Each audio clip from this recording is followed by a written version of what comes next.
Hey guys, IceWire here and welcome back to the channel. Now today we're going to be doing something a little different in Italian. We're doing this in Italian apparently. Why do I do these things? Why do I make these random hand gestures when I talk? I don't know. It annoys me. But today we are joined by a special guest. Who's a special guest? Who's going to be talking alongside with me in this lovely video? No one. This is my laptop named Tony.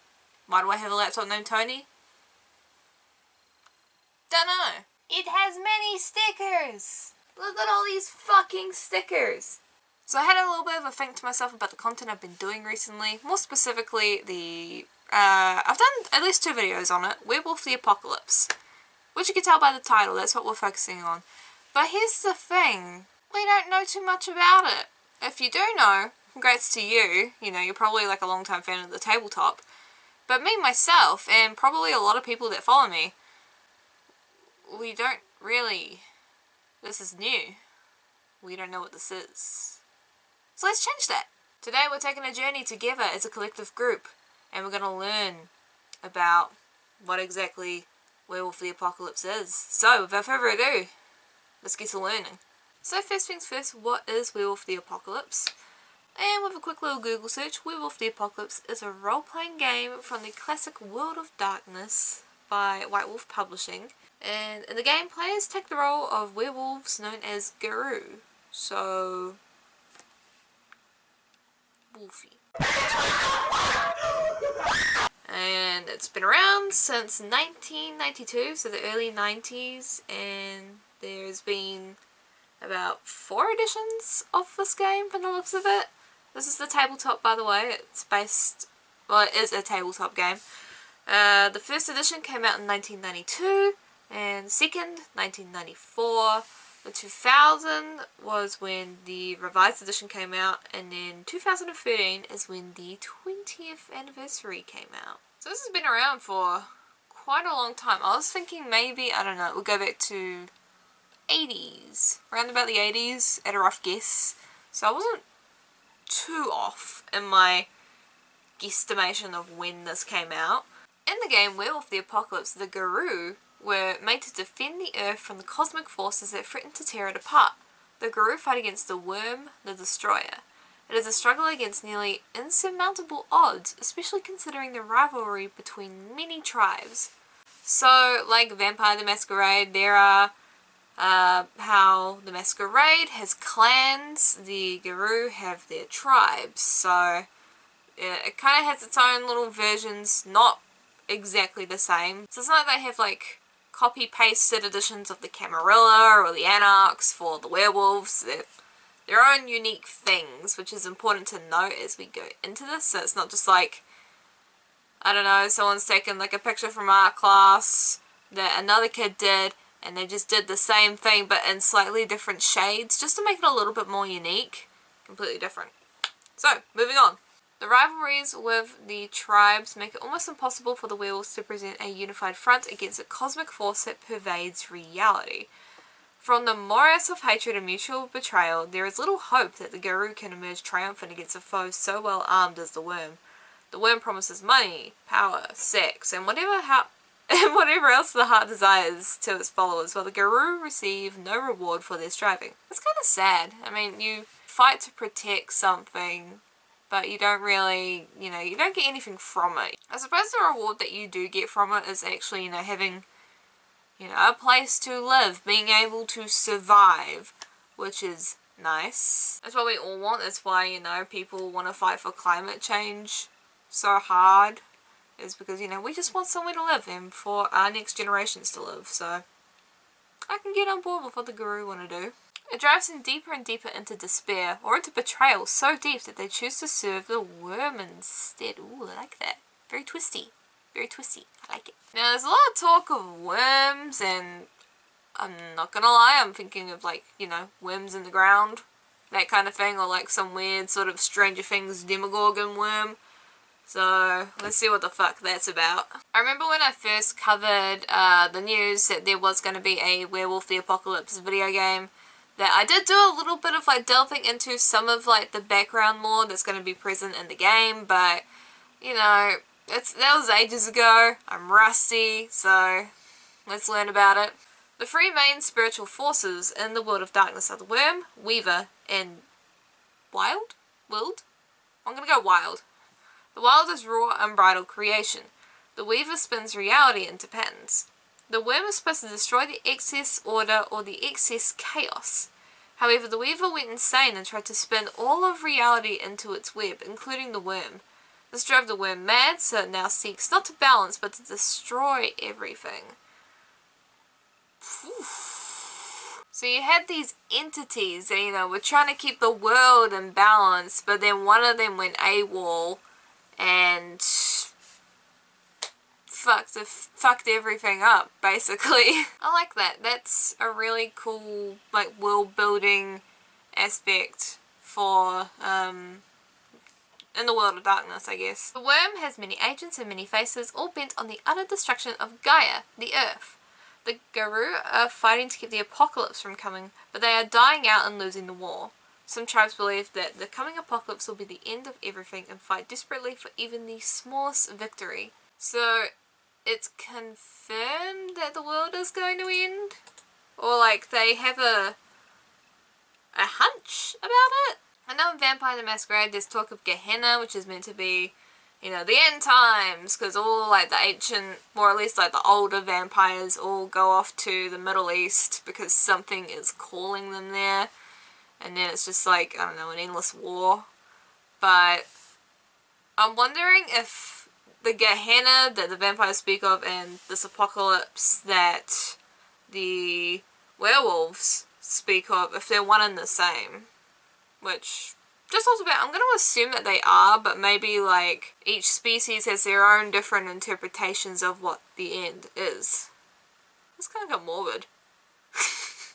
And for the looks of it, the blame is kind of split between, like, some werewolves. So, some werewolves believe that the worm is responsible for everything being fucked, and then some blame the weaver for, you know, screwing things up for everybody. But let's just look into something real quick. The apocalypse. Tell me about the apocalypse. Because that's the thing that we want to know. How's the world going to end? Will it be in fire? Will it be in ice? Will it be by a zombie riding a dragon? Will it be by capitalism? I don't know. The apocalypse is the final battle of Garou mythology, an inevitable catastrophe in which the fate of Gaia will be decided. Woohoo! There's a lot. There's a lot. There's quite a lot. Let's try and squish this, shall we? Because that's a lot. My brain needs its fast juice. You know what? Fuck it. I'm getting fast juice. Fast juice. Alright, so how do the werewolves think the world will end? So let's try and summarize what this is saying. So, ages ago, it literally says ages ago, I'm not just being lazy with my speech. Ages ago, when, you know, all those entities that we mentioned earlier began fighting with each other and then things started falling out of balance, it also led to the inevitable, you know, suffering of Gaia, the Earth. And then the world has grown weak. The worm and weaver are, in the modern day, of immense power, but inevitably the Garou believe that it will all lead up to one great battle. The apocalypse then is often described as unavoidable. Many feel that maybe there were times in the past where actions could have been taken to avert it, but the assumption among many Garou of the late 20th century and early 21st century is that the apocalypse is near and cannot be stopped. Some others still hold on to hope that the battle can be averted somehow. The question both ask, however, is whether or not the apocalypse, should it come to pass, can be won for Gaia. Possible scenarios for the apocalypse appeared in the source book Apocalypse as part of the Time of Judgment series that effectively ended the classic world of darkness. So it kind of sounds similar to what the vampires think, you know, the end of the world is going to be. There is one mention of something that is rather interesting, which is the arrival of the Perfect Metis. Now, Metis is interesting, so let's get away from this apocalypse rabbit hole that we're going down, because it's kind of morbid, and let's get into the cool shit. Types of werewolves. Let's go. So, werewolves. What the fuck are they? So, the Garou believe themselves to have been created by Gaia as her defense against the worm and weaver. They are the ultimate predators in the world of darkness. I believe that. I mean, one fucked up Nines Rodriguez pretty bad in Bloodlines 1. So, I believe it. And they're fucking huge. They're just... If any of you have played Bloodlines 1, and there's the, you know, the werewolf mission, you know the one I'm talking about? The one where you're running around like a lunatic, trying not to die? Him, big boy. Him, scary boy. They are fighting to survive in the modern world but cling to the old ways. Adding to their troubles is the fact that only 1 in 10 offspring of a Garou turns out to be Garou themselves. So, this is interesting. One night, before I even recorded this, I looked this up just out of curiosity, because, I don't know, I've been, you know, covering Werewolf the Apocalypse a fair amount, and I wanted to educate myself a bit more. And apparently, how it works is, it's a little bit on the weird side in some aspects, which I'm sure you'll be able to guess which aspects for yourself, but it is completely taboo for 2 werewolves to bang and, you know, spawn a child. But the way that they have children is a werewolf and a human get together, or a werewolf and a wolf get together. And it's apparently a 1 in 10 chance of having a werewolf child. How human-like are the werewolves in terms of thinking? Like, what's their cognitive processes? Do they know that they're gonna fuck a wolf?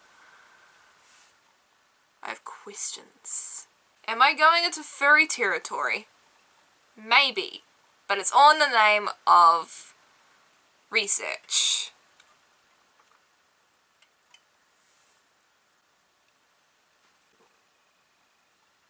Too much coke. And yeah, it goes on to say here, we're still their kin. The wolves have been nearly hunted to extinction, leaving them with very few wolf mates. First they have to make do with humans, fitting the primal instincts of the Garou, so that Homid Garou may never have seen a forest until after his first change. There is one way to guarantee Garou offspring. This is to mate with another Garou. However, due to an ancient curse laid on the Garou, any offspring produced this way are deformed and sterile, marking them as obviously different. Their birth can put the life of their mother in jeopardy, thus the Garou need to take their chances with humans and wolves to continue the line. On a survival aspect, that does make sense, because, I mean, if you either have the possibility of having someone, let's say, you know, someone you love dying in the process of giving birth to potentially a monstrosity. You know, it's very sad. So we got breeds. Let's see what those are about. So we have Homid, Metis, and Lupus. So the Homid are the Garou who are raised in human society and often never know their heritage until their first change. They often have trouble dealing with the wilderness and the spirit world. They are, however, deeply knowledgeable of human society and understand most technology, and they are the most common breed of werewolf. So, you got your you got the humanoid ones that you often see in media. I hate to use Teen Wolf as an example, but I guess Teen Wolf could count as a homid werewolf. Then you have the Metis. These are the deformed and sterile offspring of 2 Garou. They're perhaps the best balanced of the breeds, being equally likely to understand the wilderness or human technology. Additionally, their natural form is Krenos, the man-wolf form, granting them great battle prowess. If accepted into the pack, they have the advantage of being raised in Garou society and thus know its often quirky ins and outs. Once they were the rarest of breeds, it's a sign of how desperate things have become that in some tribes they are more common than lupus, which are the wolves. These are born of wolves and have a deep primal connection to Gaia. However, they are sadly out of place in the human world, having little understanding of human society. Some never even learn to speak a human language. Most hate technology and often blame humans for all that is wrong in the world. Now, as you can see from me scrolling the tribes, there are so many different tribes. I mean, you have the Wendigos, so all Wendigo are of Native American stock. They have not forgiven the European Garou, the Wormcomers, for invading their homelands. Then we have the Black Furies, Composed almost entirely of female Garou, the Furies are staunch defenders of the world. They rage against slights done them by male society. For all their battle prowess, the Furies are a deeply mystical tribe, and their rituals are mysterious and hauntingly beautiful. The only males among the Furies are Metis. Interesting. Then you got Bone Gnawers, which are mangy dog-like Garou who live in the poorer, burnt-out parts of cities. And according to this, and I quote, they literally live paw to mouth. They are known for taking excellent care of their families, both human and Garou, and in times past were considered to be the most loyal friend one could have. The Bone Gnawers. They drink their respect everyone juice, as everyone should. So, maybe take a leaf out of the Bone Gnawers book, my dudes. We also have the Get of Fenris, which are harsh warriors who embody the Norse ideals. And they mostly hail from the Norse homelands of Sweden, Norway, Finland, Denmark, and Scandinavia. So that's really interesting. You know, it's a lot of interpretations of, you know, any werewolf or vampire media. They're always set in America for the most part. So it's really interesting to see that this is broader, you know, outside of that sort of North America bubble. So I appreciate that. But yeah, no, there's just a shit ton. Like, this is, I'd have to do a whole separate video on the tribes, which I might do. If you want to see that, let me know down in the comments below if you'd love to see me dive into it, because I'd be more than happy to. This is interesting stuff. Now, of course, the werewolves are known for rage, you know, breaking out into angry awwoos and slaughtering things. It is a gift of madness from Luna, the moon, that allows the Garou to do truly spectacular things. Too much rage is extremely dangerous and will result in frenzy, a maddened state where the Garou loses all control. There are two forms of frenzy: Berserk and Fox. In a Berserk frenzy, the Garou will take anything in sight regardless of allegiance. In a Fox frenzy, they will flee in terror and do anything to get away. So, fight or flight. Truly horrible frenzies are known as going into the Thrall of the Worm. The details surrounding as to what will happen when a Garou enters the Thrall of the Worm frenzy is dictated by a Garou's breed. Thralled hominids will cannibalize fallen enemies or packmates. Pennsylvania keeps trying to call me and it needs to really just fuck off. Metis will do perverse and twisted sexual things to enemies and packmates regardless of whether they are alive or dead.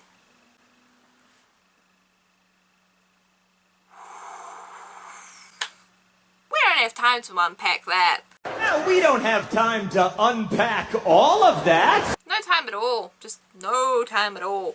And Lupus will attack and destroy everything and anyone who can't defend themselves, particularly packmates. The Thrall of the Worm is one of the most dangerous, destructive, and twisted forms of the frenzy known amongst the Garou, which may be the reason why some Garou vent their rage regularly, lest they endanger their allies. They also have a thing called Gnosis, which is similar to mana or chi, and they can control and use it, and generally have to meditate to, like, you know, focus their Gnosis. Overall, Werewolf the Apocalypse is a very interesting setting. A lot of it's very connected to, like, the earth and, you know, having these warriors that are solely created for the purpose of protecting the earth, but overall in the end have, like, all these internal struggles that come with living in modern society. We live in a society with weird werewolves that like to do weird things to...